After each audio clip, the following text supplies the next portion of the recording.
Hello. I want to talk about quite a personal topic in today's video, and that's why I read. So I'll just give a um, short demonstration of the principal reasons why I read. Um, First of all, reading is my primary activity, um, and I'll come back to that later, the reasons why, but that's just at the outset. So most of my most of my daily schedule is reading, unless I'm very ill disciplined with time, in which case the reading won't get done. But the ideal every day is to do a few hours of reading. Doesn't always work out that way. I'm not the most disciplined person, but that's what I try to do. Now, reading is a quest or an adventure, and the aim is knowledge, understanding, and wisdom. Now, it's very easy to see reading as entertainment, but I don't view it as entertainment. I think reading is um, principally about gaining wisdom. So, um, entertainment is only secondary, and this is incidentally why I don't watch much TV either, because really TV is all about entertainment. And film is different. Film can be very artistic and high, but a lot of TV has quite superficial values. And the main TV I watch is news and sport. I don't make any excuses for watching football. That's European football, soccer, because I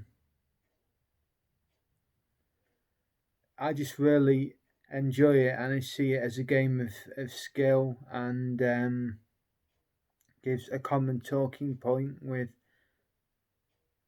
loads of other men. So it's something you can talk about.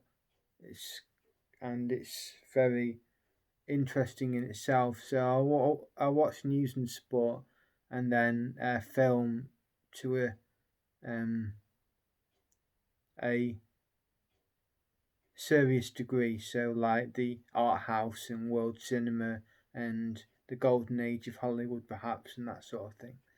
But yeah, reading shouldn't be about entertainment. It's about the pursuit of wisdom above all.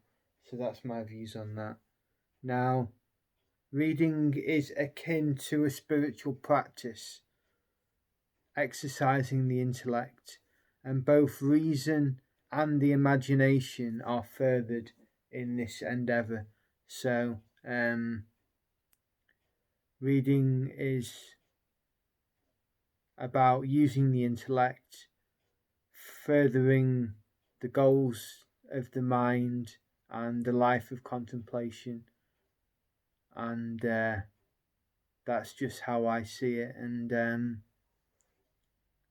reading helps to keep the mind active, and I believe personally the mind is much more important than the body, although the body must be looked after, but it's really a secondary thing, and the furnishing of the mind is the principal goal, and reading is a key way of doing that.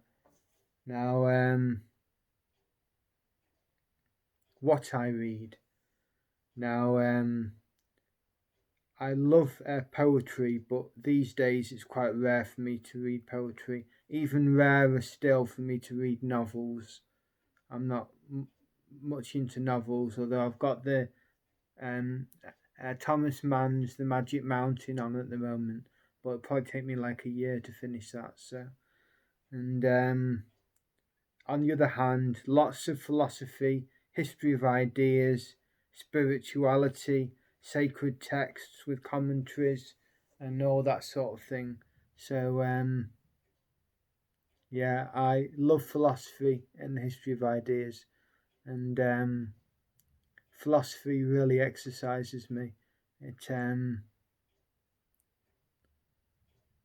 especially spiritual philosophy, I love that above all, because that incorporates some of my greatest interests, And really, this brings me on to the reason why I read, and that is because I don't have any spiritual mentor. Now, in days past, you would often have a spiritual mentor in a religious setting, whether in the East or the West, to help you with your understanding and pursuit of wisdom, pursuit of spiritual values. But in this fractured modern age, we don't have anything like that. And for me personally, it's about finding that in books, which is a very inferior method, but it's the only method available to me. So that's what I aim to do, to use books as a sort of spiritual mentoring and to advance in the spiritual life that way. And when I say spiritual life, I mean principally the Catholic spiritual life, which is my chosen faith.